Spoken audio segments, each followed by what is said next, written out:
Thank you very much, Frank Figliuzzi, for coming on Objections. Want to get your response to the executive order signed by President Biden this week in response to the Colonial Pipeline cyber attack. What are the major facets of it? And have they been in response to some of the things that you've been calling for as a former FBI associate director? Yeah, I headed up counterintelligence for the FBI. I spent 25 years as an FBI special agent. I've led field offices, and I can tell you that this was very much welcomed across the intelligence and law enforcement community. This executive order is almost a no-brainer. This had to happen. It should have happened years ago.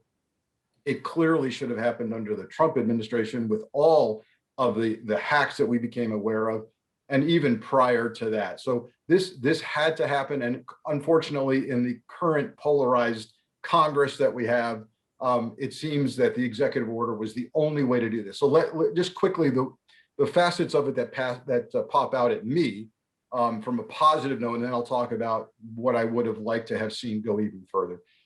First, I love the idea that we're focusing on the supply chain.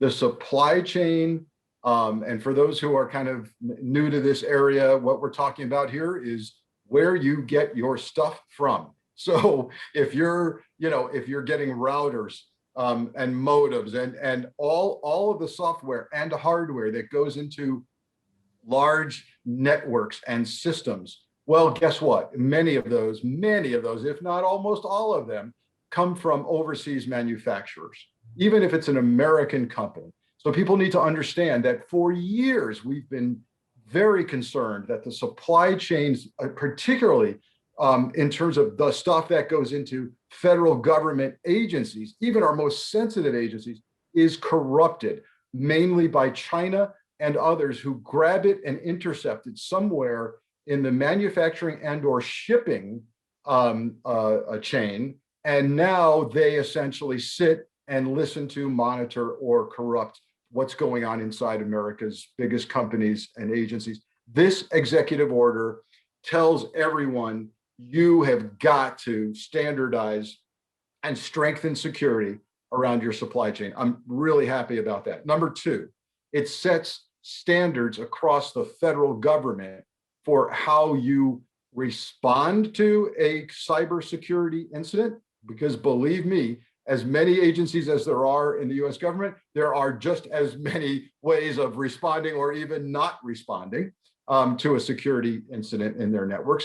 And next, it mandates reporting and sharing of information. So, it may seem like a common sense that, hey, if the Department of Transportation is hacked, they would share what they see, and their cyber experts would tell the rest of the federal government, don't let this happen to you. But that doesn't always happen. And there's no centralized place to coordinate and assess and interpret what's happening. So mandating reporting, mandating response to a cybersecurity incident, looking at supply chain, all very, very important. And then telling the big tech firms, hey, when you see a security breach and problem, you got to tell people. Don't worry about the legal responsibility. This has been the excuse for years, Adam. Oh, if we're Google or we're Microsoft and we see General Motors hacked and we figure out how it happened, we can't tell Ford Motor Company because that would be bad, or we might be giving up proprietary information from General Motors. What Biden did was say, time out. You have to do this. Don't worry about the legal liability. We can figure this out. That's fantastic. So now, where did this not go far enough? In my opinion, look, executive orders can only do so much, right? They can only kind of impact the federal arena that the president has his arms around. That's why so much focus on federal agencies. Right. But the private sector, Adam, the private sector is so intertwined with our most sensitive agencies. I mean, if you look at the SolarWinds attack, right? A private company, network management, who were their clients? The most sensitive three-letter agencies in our government, right? The federal government depends on the private sector. Well, the private sector needs to tell its clients when things are going bad. But also what I would have liked to have seen is, hey, if you're a private sector company that touches a critical infrastructure, Colonial Pipeline, right? A private company, but it's part of the nation's critical infrastructure. It gives us our fuel. And so, what the president should be looking at, and Congress certainly should, hey, if you want to be a part of our national key asset infrastructure, you've got to have some certain standards. On social media, there's a job ad being posted around. It's true that Colonial Pipeline is now advertising for a cybersecurity manager, right? You mean you didn't have one, or you canned the guy you had? What is going on? And I would have liked to see the Biden administration say, if you're touching a critical key infrastructure nationally, like pumping oil, you got to have some minimum security standards. And just to go a little bit farther into the critical infrastructure, this Colonial Pipeline goes from Texas to New York, and by some reports, supplies nearly 50%. We're talking something up north of 40% of the oil in the United States. What does that mean if they can be subjected to a ransomware attack? Well, it's not only, let's start at the beginning, as they say. First, for those who are new to the concept of key asset or critical infrastructure, just understand that the federal government has identified, and typically in a bureaucratic fashion, there are multiple lists. The military, DoD has their own list of critical infrastructure inside the United States that they view as essential. And some of them are head scratchers, like, wait a minute, this bridge in Ohio is part of the military's critical infrastructure. And there's some sensitive reasons for that. Like, hey, that's how we would get tanks onto the highway, right? We need that bridge from the tank farm to go, okay, great. And then there's the energy infrastructure. And then there's, telecommunications infrastructure. But there are infrastructure lists. And I can certainly tell you that things like an oil pipeline that supplies, anywhere from 50 to 75% of the nation's fuel would be on someone's critical infrastructure list. So that's the definitional issue. How can they get hacked? Well, what we're talking about is there have never been mandated, unless you truly are a federal agency, no one has had the authority to come in and say, you must have this security in place if you wish to be part of the infrastructure. And the very concerning thing here, Adam, is all the experts who look at the Colonial Pipeline hack say this was a really kind of rudimentary hack. Like, this wasn't sophisticated ransomware. This was the basic stuff that encrypts your data, and then you get this message saying you want your data back, $1 million, please. Right. So imagine if there was a sophisticated nation state actor that decided to pull out all the stops and defeat sophisticated security countermeasures. We'd be in big trouble. Now, there's also kind of confusion going on with what really happened at Colonial. Some people are saying, hey, it was their administrative files, kind of their office stuff and administration stuff that was hacked and encrypted. And then in an abundance of caution, the company shut down the pipeline because they thought, holy cow, we're probably vulnerable there too. Other reports, Adam, are saying, oh no, it looked like part of the pipeline was hacked. On this topic of how could this have happened to Colonial, we've learned that it was a very rudimentary hack, and by this dark side group. And it's likely not a full-blown nation state actor. My concern is, can you imagine if it was a nation state actor and they threw their sophisticated hacking tools at us and were able to defeat even sophisticated countermeasures? So again, I'm going to advocate for a mandated baseline cybersecurity standard if any private sector organization touches part of our critical infrastructure. You mentioned in a kind of hyper-partisan space that we are now in, this is a somewhat controversial issue. Why isn't Congress taking action? Why should the issue of cybersecurity and beefing up our cyber defenses have any opposition? Well, now, even the answer to that question about hyperpartisanship can be perceived as hyperpartisan. So I'll look, I'll just say it as it is. There are some valid concerns why we should be carefully considering mandated standards for cybersecurity. One conservatives would say, hey, listen, we really believe in the free hand of capitalism. We don't want to dictate a lot of things to the private sector. We want the market to take care of itself and figure it out. Those who don't won't survive, et cetera. So I get that as a conservative economic philosophy and approach. But however, the more cynical amongst us would say, well, also, it could be that a former president has successfully used cyber attacks, social media propaganda to his own benefit. And so if you start denying nation state actors the ability to mess with us, you deny perhaps a technique that has been used successfully by a former president or a nation state he was aligned with. So that's problematic as well. And then the lawyers and lobbyists come in, as always, and say, look, if you mandate cybersecurity, the price of your iPhone's going to double. If you mandate this or that, blah, blah, blah. And then the definition, if you're going to mandate cybersecurity for a private sector firm that touches the infrastructure, well, what does that mean, right? And by the way, most of the key asset infrastructure lists are classified. So to what extent, do you have to publicly reveal that, hey, this is our key infrastructure list. If you touch it, you fall under this new law. That gets interesting as well. And one of the points that you were making, referring to the hack of the 2016 presidential election, alluding to it,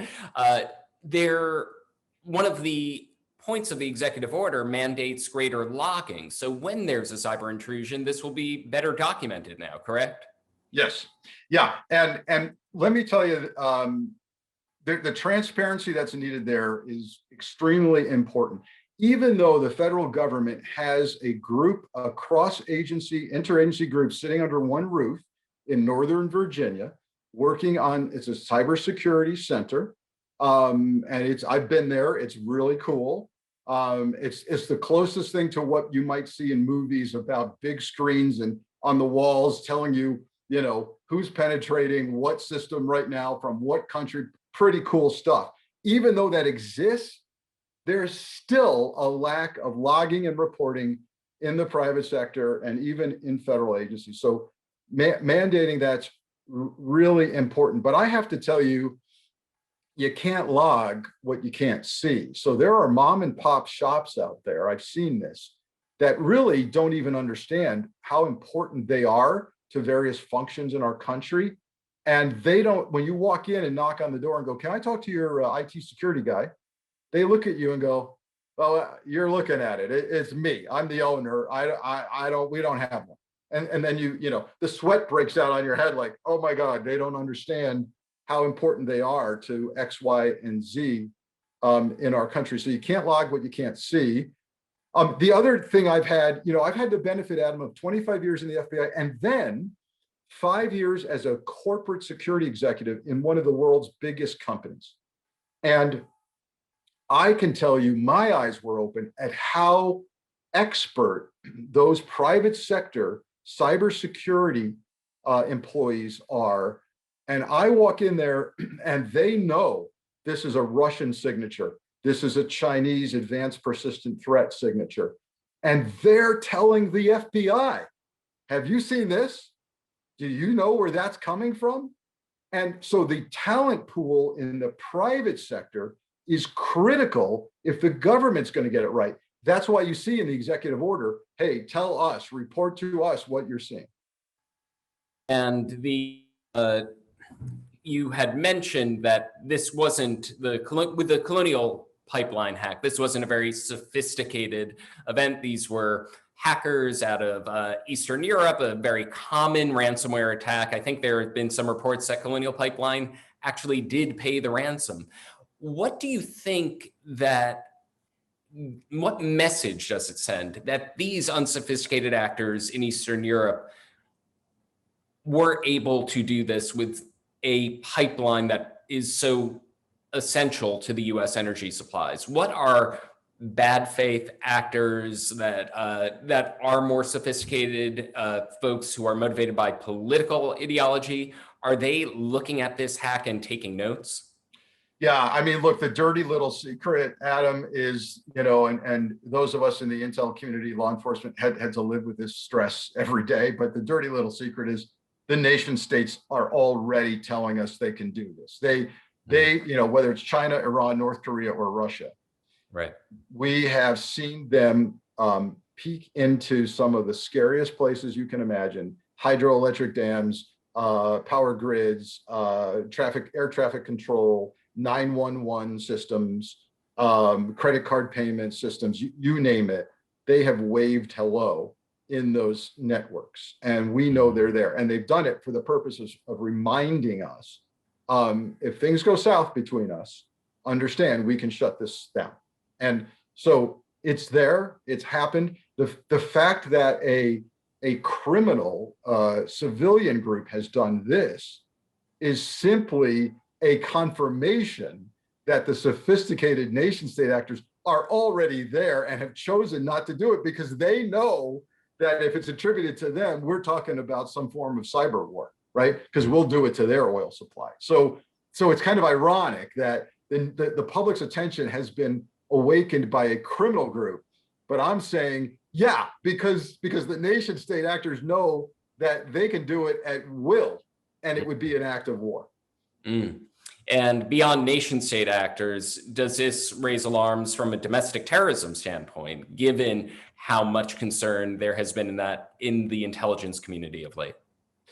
Yeah, I think you are now getting to what may be the next threat on the horizon. If you combine the growing threat of cyber with the growing domestic threat of extremism and violence in our country, and now you start intertwining them, you may have hit on the very next threat on the horizon.